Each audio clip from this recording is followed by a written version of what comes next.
On the 23rd of July 1856, Gangadhar Pant Tilak was beside himself with joy. His wife had just given birth to a baby boy. This baby was none other than Bal Gangadhar Tilak, a child destined for greatness. When Tilak was 10, his father was transferred from Ratnagiri to Pune. This was great news for the family. Young Tilak could finally receive the best education. At school, Tilak was equal parts clever and stubborn. Even in the face of punishment, he refused to turn his back on what he believed. This stubborn honesty irked his teachers immensely. A few years later, when he got married, his father-in-law offered to give Tilak a gold ring. Tilak refused the offer. Instead, he asked for books. Tilak believed that knowledge was far more valuable than gold could ever hope to be. At the age of 17, Tilak enrolled into the Deccan College. Tilak wore a silk dhoti on his first day there.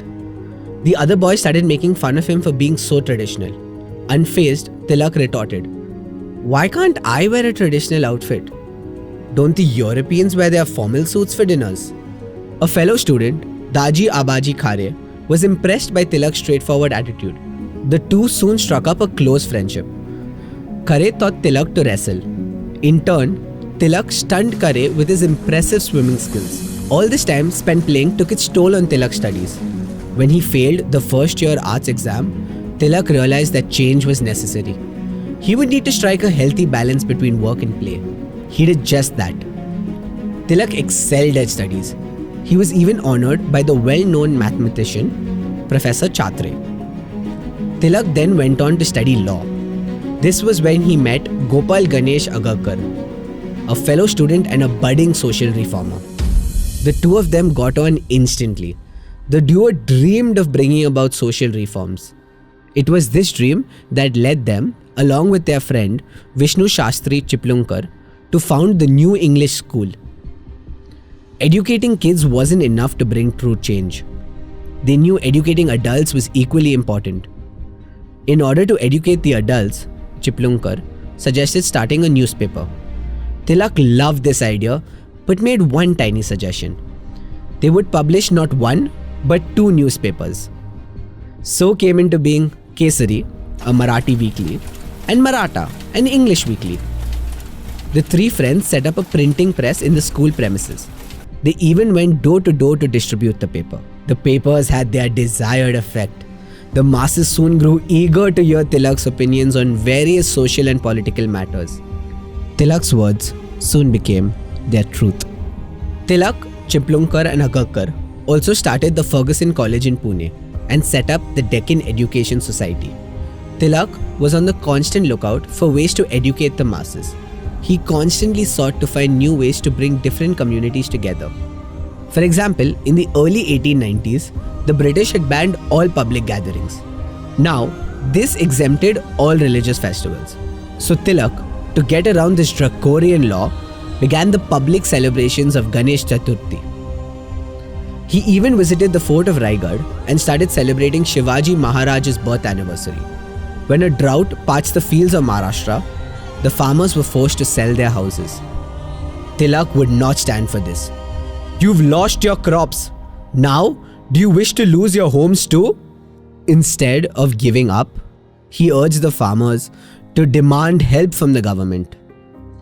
The battle against drought was soon followed by the war against the plague. In the year 1896, there was an outbreak of the bubonic plague all over Pune. Misery and disease gripped the city. Initially, the government ignored the people's plight. When they finally got around to addressing the issue, however, their solutions were inhumane. Charles Rand, the plague's commissioner's methods were callous. He ripped apart families, forcefully separated the infected ones, and dumped them in hospitals. While the healthy ones, they were carted off to segregation camp.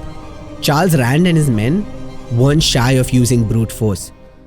It's no wonder then that the residents of Pune were more scared of the officers than the plague itself. Tilak wrote fierce articles about Rand's measures in his papers. He didn't stop there.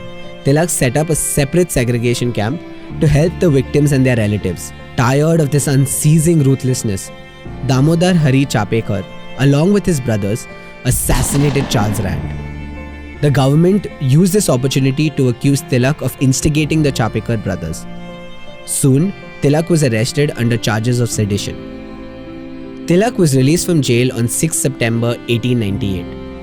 A few years later, in the year 1905, Lord Curzon announced his plans to partition Bengal. Tilak saw this move as a means to divide the Bengali Hindus and the Muslims. The partition gave further impetus to the Swadeshi movement. All around the nation, Indians boycotted foreign goods. The violent ripples of the partition were felt for years. This tension exploded when the extremists bombed the British residence of Muzaffarpur. Once again, the police blamed Tilak for instigating this act. Tilak, during his trial at the Bombay High Court, kept insisting on his innocence. In spite of his pleas, Tilak was sentenced to 6 years in the Mandalay prison. People were outraged, and the city of Bombay even went on a 6-day strike.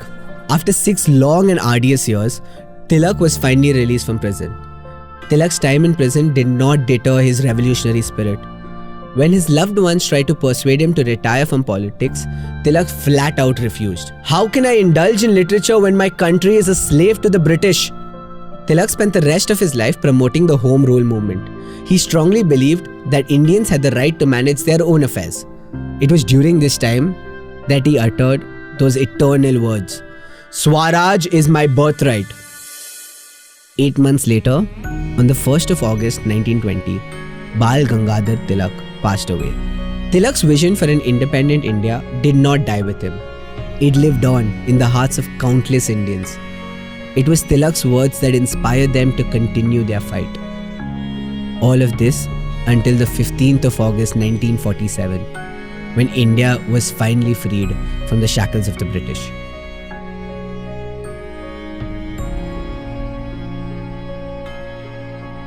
This video was adapted from an Amar Chitra Katha comic. If you liked it, then click on the button above to buy this or any other book from Amar Chitra Katha. And remember to like and share and subscribe for many more stories from India's favorite storyteller, Amar Chitra Katha.